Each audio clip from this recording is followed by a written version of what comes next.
Gusto na, hindi na sana ako magsasalita, pero yung ginawa sa amin kahapon na yung pumunta yung mga pulis ng Maria. Pero wala naman silang yung kanilang pangalan tinakpan.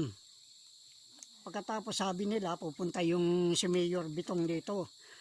Wala namang gulo, ano bang katatakutan ni Bitong? Kaya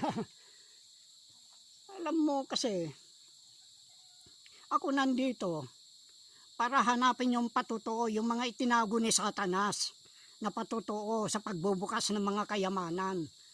Kasi kung hindi mo makita yon dun sa letter of instruction, ay hindi talaga mapapakuan yan. Hindi talaga basta-basta mabubuksan yan. Bagamat alam ko na kung paano bubuksan yan. Pero ang hahanapin nila dun sa letter of instruction ay yung mga patotoo. Yung ni Satanas, yang nga si Yahweh.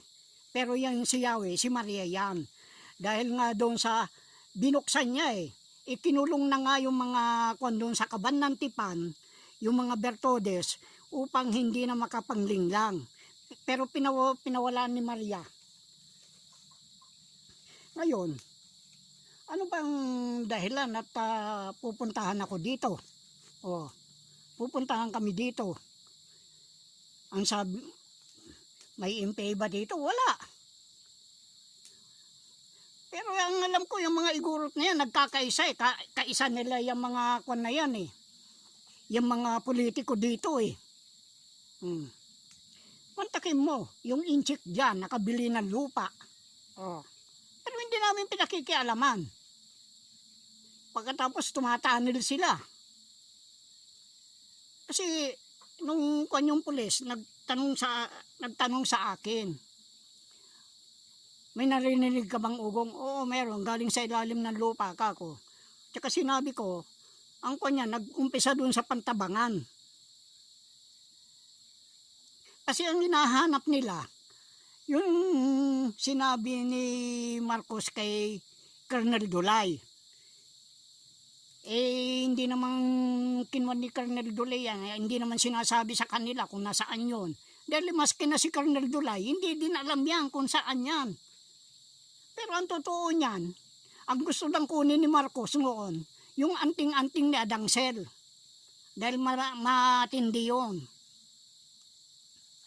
Doon sa kailungutan.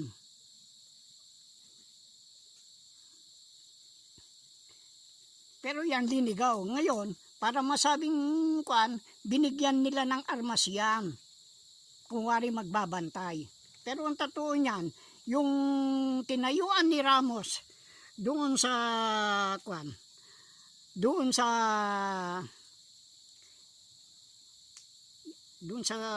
Quirino na dam. Magat Dam. Magat ba yun? Kasiknan. Ayan may kinuha sila doon. Yung 9/11 nawala. Ngayon, tumanel sila, ang sabi, papunta doon sa, ang tubig dadalhin doon sa Angat Dam dahil mahina na. Dahil yung mga MPA doon sila nagpuputol ng kahoy doon Ngayon, pagpunta nila doon, pag-tunnel nilang pag-ganon, hindi naman doon pumunta sa Angat Dam, kundi lumampas sila nung papuntang kaliwa. Dahil talagang purpose nila dyan, may nahanap silang mga kayamanan. Ngayon, may mga nagrereklamo sa kanila. Yung kanilang kabuhayan, kanilang lupa, aangkinin na, bagamat posisyon lang yan. Anong ginawa itong tarantadong Duterte na ito? Kinuhan sa China. Kung tutuusin, mas maliit ang porsyentong binibigay ng Japan kaysa sa China. Ngayon, katulad ng mga doon sa reclamation, may 2 tao nawawala dyan na tumutulong sa mga mentalist. Hindi malaman hanggang ngayon. O Gatchalian, pananagutan mo yan. Senador ka, pero tarantado ka. Sa kagustuhan yung magkapera, hindi na ninyo inalinta ang buhay ng tao. Baliwala sa inyo yan. Kayo mga nandyan sa politiko, mga sinatong. Halos lahat. Yung pandarayan na yan hindi lang dyan. Aabot hanggang senador. Mantaki mo, alam ng magnanakaw, nanalo pa. Ngayon, mayroon tayong rate of kalikasan. Nasa Nasa 1987 Constitution. Kaya gusto nilang palitan ang Constitution para lahat na yan ay Kaya yan sinasabi ko, hindi kayo nakakasiguro dyan sa ng Pantabangan dahil may parting mahina dyan. Dahil alam ko may dumaan dyan na ginawang tunnel. Kung lumindol, dahil yan binutas nila, baka matulad yan yung nangyari doon sa Impanta, yung sinasabi kong dadalhin nila ang tubig sa Angat Dam. Nung bumagyo, kailangan magpawala ang Kasiknan, doon nila pinadaan. Kaso, doon sa dulo, nagkanda bara-bara yung mga yung mga kagamitan nila. Kaya ang tubig, maghahanap ng butas yan. Yung panahon ni hindi ko alam kung panahon ni Ramos o panahon ni ni Cory pa. O panahon ni ni Gloria Doon, kaya nagkaroon ng malaking baha dyan sa Dingalan, General Nakar, dyan sa Impanta. Maraming namatay dyan. Ngayon, tungkol dito sa rate of kalikasan, ito ay isang batas o kautosan na nagbibigay proteksyon sa karapatan ng isang mamamayan para sa isang malinis at pakinabang na kapaligiran. Ngayon, nag-iimbento sila, nagkukuan sila ng mga dito, mga minahan. 100%, walang parteng Pilipinas walang parte. Tandaan ninyo yan. 100%. Yan ang tarantadong Marcos na yan. Walang pakinabang ang mga mayan. Kaya ang ginagawa ng tarantado na yan ay para sa ano? Anti-poor ba? Para ba sa mahirap? Hindi. Kasi sila din ang mamumuhunan yung yung bibigay na 40% o 60% o 40%, kanila yun. Hindi pupunta sa kaban ng gobyerno. Dahil alam nila kung saan kinukuha ang pondo ng gobyerno Ngayon, hindi naman sinasabi kung ano mga violation ng mga mining company. Katulad yung nangyari sa Mindoro ay sa Marinduque. Kaninong minahan yun? Kaya na Marcos yun, nakapangalan kay Jimenez. Nung marami na nagkakasakit, nagkukan doon dahil nga doon sa yung pagkukan nila ng mga ginto doon, pagproproseso nila, yung mga toxic waste, itinatapon na lang kung saan-saan. Nagkaroon ng mga sakit, nagreklamo mga tao. May nangyari ba sa kaso na yon? Nagbayad ba? Yung Marinduque, yung kumpanya ni na Marcos doon, ni na Jimenez? Hindi. Walang compensation. Kaya ganito din ito. Walang sinasabi. Maraming tanim ang magdudulot ng kalungkutan sa mga mamamayan. Dahil yung mga tanim nila magkakaroon na rin ng epekto niyan. Dahil yan, may mga minahan na talagang nagkakaroon ng mga toxic waste. Ang ating kalikasan ay mahalaga na mapanatiling maayos at malinis. Ang paglapastangan sa ating kalikasan ay marapat lamang mabigyang karapatang kaparusahan. Ang patuloy na pagkasira ng kapaligiran ay hindi lamang nagdudulot ng sakuna. Bagkus, ito'y magiging sanhi ng maraming sakit. Ganyan ang nangyari noon doon sa Marinduque. Gaya ng usok likha ng mga sasakyan.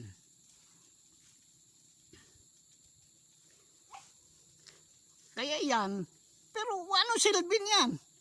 Ay ang mga husgado, puro mga bayaran. Magreklamo ka, papatayin ka. Ngayon, pagkatapos pagbibintangan ka, mga MP, mga tarantado ito, mga mahalikan general na ito, sila naman ang may kaguluhan Walang gulo ang Pilipinas. Sila ang gumagawa ng gulo upang bigyan nilang katwiran yung malaking intel pan na ninanakaw nila. Hindi ba? Ikaw, Lorenzana, anyo? Kaya nga, pag nag-retire ng isang general, pababaunan pa ng mga milyon. Saan ka naman nakakita ng ganyan? Meron ng pensyon, pagkatapos pababaunan mo pa ng milyon para wag lang kumanta.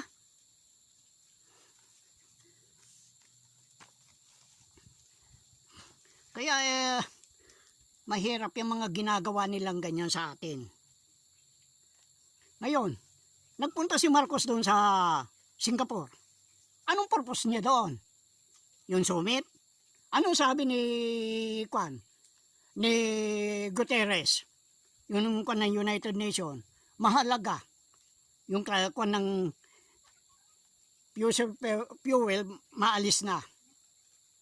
Dahil hindi Kaya nga yung mga pinirmahan na yan ng halos lahat ng membro ng mga bansa, yung sa Sustainable Goal Development, ay mahirap matupad. Kasi ang gusto nila yung China, payamanin ng mga Marcos at ni Duterte. Gayon din itong Amerika, gusto nilang payamanin. At pagkatapos, pag nakuha nila 100% sa kanila, ang Pilipinas, wala nang pag-aari. Diyan sa deuterium na yan, yan ba gusto mo? Putang ina mo, bungbong ka. Minumura kita. Dahil napakawalang yan yung mga Marcos kayo. Kala nyo, urungan ko kayo. Yung mga, yung dating senador na Angara, sinabihan ko bakit kagulangan padadala mo dito? Hindi ka magpadala ng isang batalyon.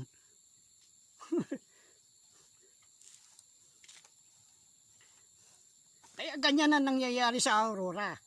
Yung mag-uuling ka lang, makita nila mag-uusok, hulihin ka na. Yung inchik dito, nagputol ng mga kahoy. Wala. Yung kibalgon nyo, nagputol, inuling. May nangyari ba? Palibasay kakutsaba kayo. Lahat kayo dyan, makakasuhan. Kayo dyan sa Aurora ng DNR. Mantakin mo, lupa ng kailungutan, ibinibenta ng DNR. Saan ka naman nakakita noon yan? Ngayon, yung pagpunta ikon natin yung pagpunta ni Marcos doon sa Kasi, imposibleng hindi siya damay dito sa kaso na ito sa Singapore Kasi yung sa Credit Suisse, nung sinunog yung mga dokumento sa UBS, akala nila wala na. Dahil ang hula sa akin noon, pagdating ko ng 49 years old, mamamatay na ako. Ay hindi. Nagpatuloy ang buhay ko. Kaya yan pinasunog nila upang manatili na sa kanila yung mga kayamanan na yan. Inantay lang nila mamatay si Marcos Binigyan lang nilang plasong 4 na taon, pinasunog na nila yung dokumento. Anong probetsyo ng mga opisyalis ng kwan? Opisyalis ng UBS. Ipinagtayo sila ng Credit Suisse.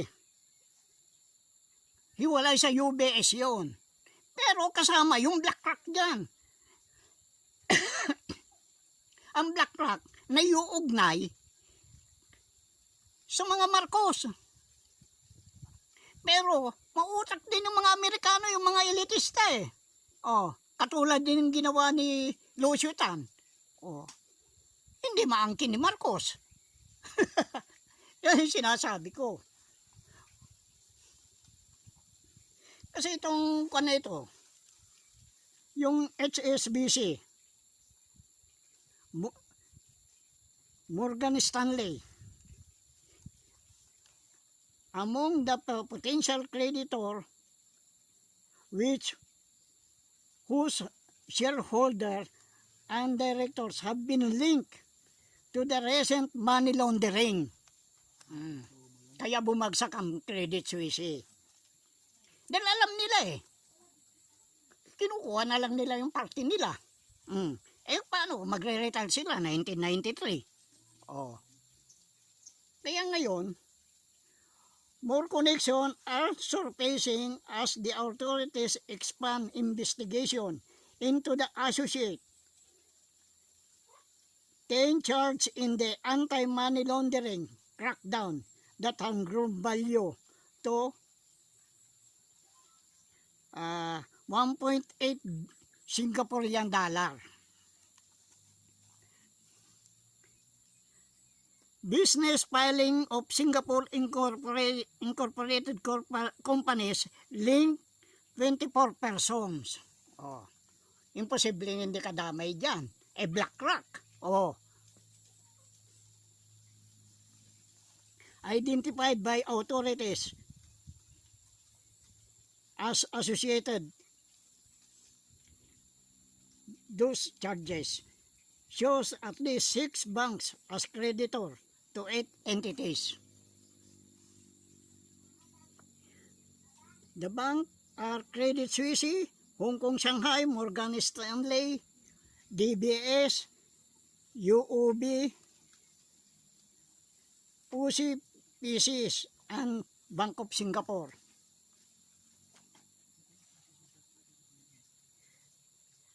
Hindi lang kasi binabanggit yung yung 24 na kasabwat nila eh. Kaya yan isa yan sa nagpunta. Kaya hindi imbitado ba siya doon? Yan sinasabi ko eh. Katapos pupunta sa Amerika. Isa sa pupuntahan niya yung Silicon Valley. Bakit? Kasi ang ng Goldman Sachs ay yung mga kanyan. Ang mga kanyan, yung ang negosyo ng Goldman Sachs, karamihan computer. Yung kumandidato nga dyan nagtrabaho eh. Oh. Ngayon pinahiwalay siya para pumasok yung tunay na anak ni Marcos. Oh. Ngayon pinagkuhan siya doon pinapunta siya sa South America para doon magbenta ng mga second hand na computer at saka mga spare parts. Kaya yan, naging addict yan doon sa lugar ng mga doon, mga cartel, drug cartel. Kaya nga nahuli yan eh, doon sa Miami. Habulan yan eh.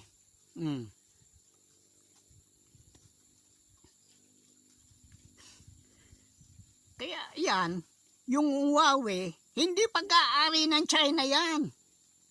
Pag-aari yan ng Kasi para hindi mahalata, nagkukon sila ng mga competitor. Oh, katulad ng mga sasakyan. Magtatayo sila sa Japan, magtatayo sa Korea. Oh. Magtatayo sa Taiwan. Ganun ang mga style yung magtatayo sa China. Kinukuha nila kung saan ang mababa ang labor. Bakit hindi dito sa Pilipinas para makinabang?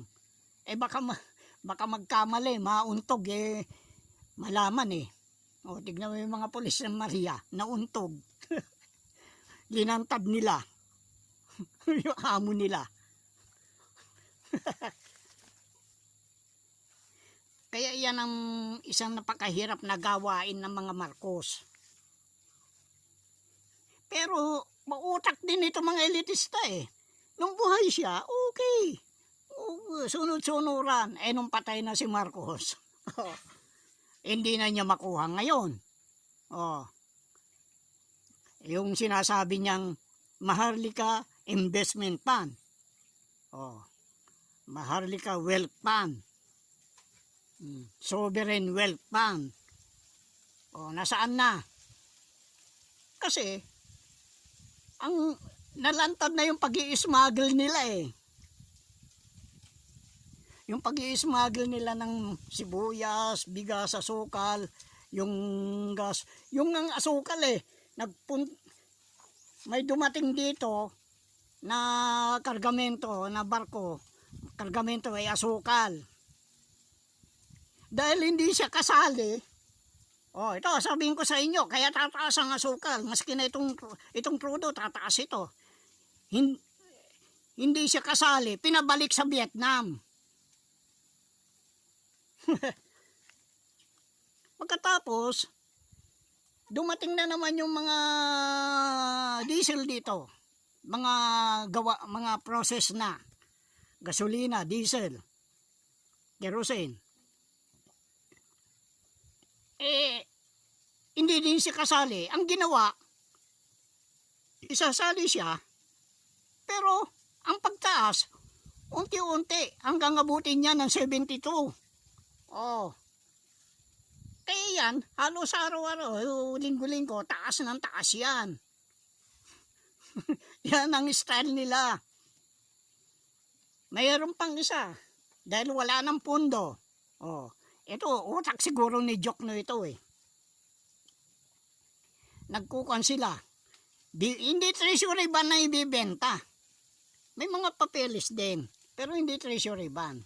Parang, ang style nito parang Ponzi scheme eh. Para makaipon ng pundo eh.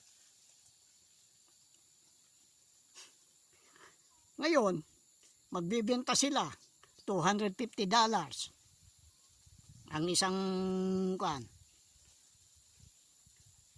Pagkaraan ng ilang araw, kung gusto mo yung i-withdraw, ang kukunin mo, yung tubo lang. Sige lang, pero yung puhunan mo, tuloy lang yan. Parang pyramiding din eh. Talagang hindi na nila alam ang gagawin nila eh.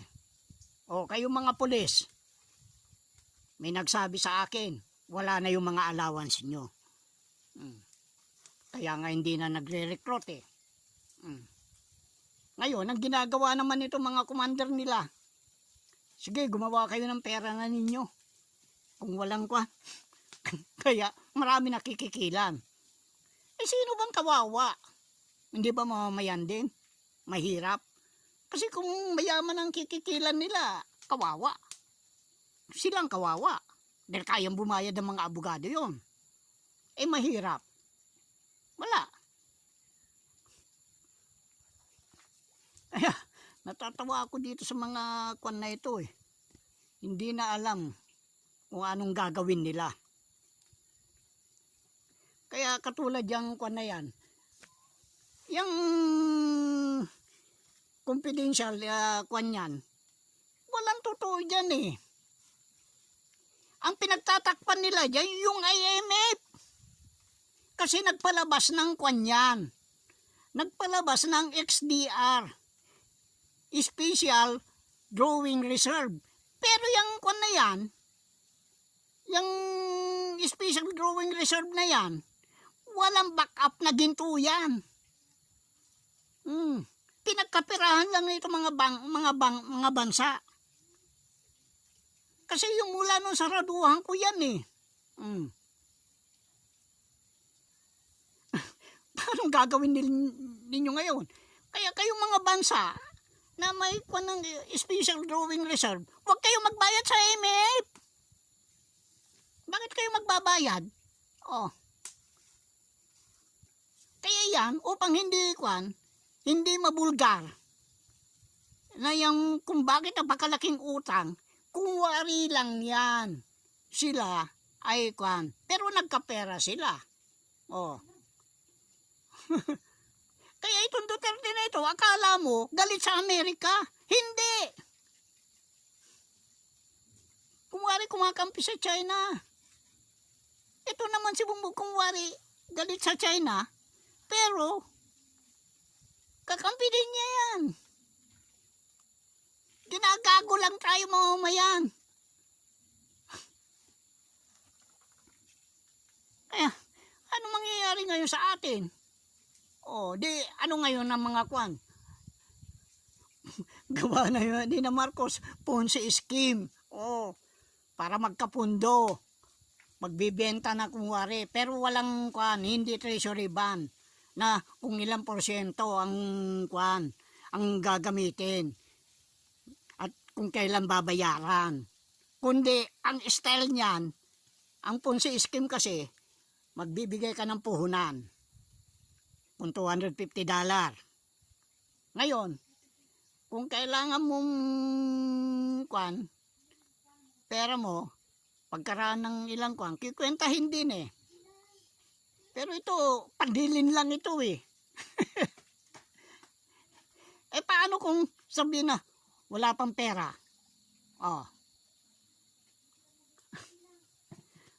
Kaya, anong mangyayari dyan? Wala.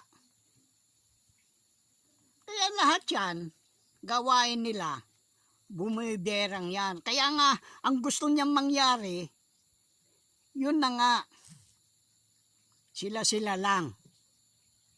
Pagdating sa bayan, walang silbi. Walang Kaya yan, pataas ang presyo ng mga bilihin. Inflation. Sasabihin, ulihin. Pagkatapos sasabihin, pinatawad na yung mga utang ng mga magsasaka. Yung pala, hindi naman pinatawad, kundi ang mangyayari niya, magbabayad pa rin kayo. Parang dinelay lang nila. Kaya lahat yan, sindikato. Ito naman, itong mga pulis, kaya nga yan, parang si yan eh. Itong si Marcos, akala mo si Al Capone eh. Doon sa Chicago anong sabi niya? I own the police. Pag-aari ko pulis. Ayun. Ngayon, di magpulis kayo ngayon. Nasaan ngayon yung mga allowance nyo? Marami na sa inyo, delay na ang sahod. Alam ko yon, matagal na.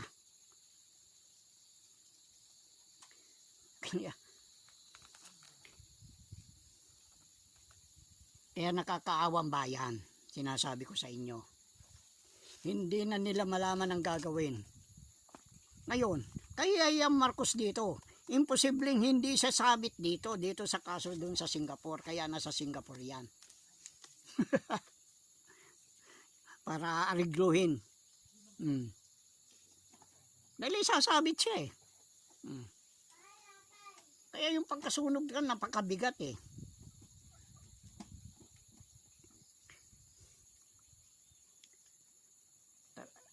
Gusto talaga nila ang payamanin yung China tsaka Amerika dahil pareha superpower eh.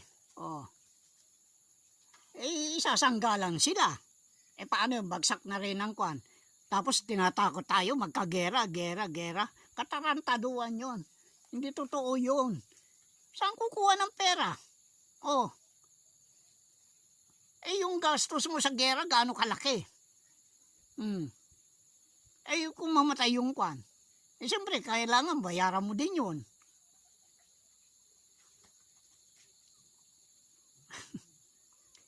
Kaya magulo. Katulad ng magsasalita ko, magulo. Kasi sa daming hindi ninyo nalalaman eh. Marami kayong hindi alam. Nalihim. Kaya nga marami nagsasabi, sa 16 daw lalabas na. Di palabasin nyo ang kayamanan. Lahat ng ebidensya na sa akin na. Kinunan na ebidensya. Ang nagtago si Satanas sa ilalim ng lupa. Yan ang kinunan ko dito. Hinanap ko talaga kung saan yan. At nandyan na lahat. Ultimo yung pagbukas, yung lock pattern. Nandyan. Kasi yun ang talagang hinahanap sa letter of instruction. Paano mo kuwan? Anong silbi ng kuwan? Kasi yung mga signatory, non-transferable yan, yung mga signatory ng mga gold volume certificate. Eh yung kapatid ng kasama ko asawa ni Rolly Cruz Santos Ano sabi ko sa kanya? Baliwala na yung mga dokumento mo. Oo, nandiyan ang mga bangko. Pero declassified lahat yan. Basta galing kay Marcos declassified. Dahil binago ang proseso mula no pagkaraan ng 10 taon, masunog yung mga dokumento sa UBS. Hindi rin alam ng mga Committee of 300. Dahil sa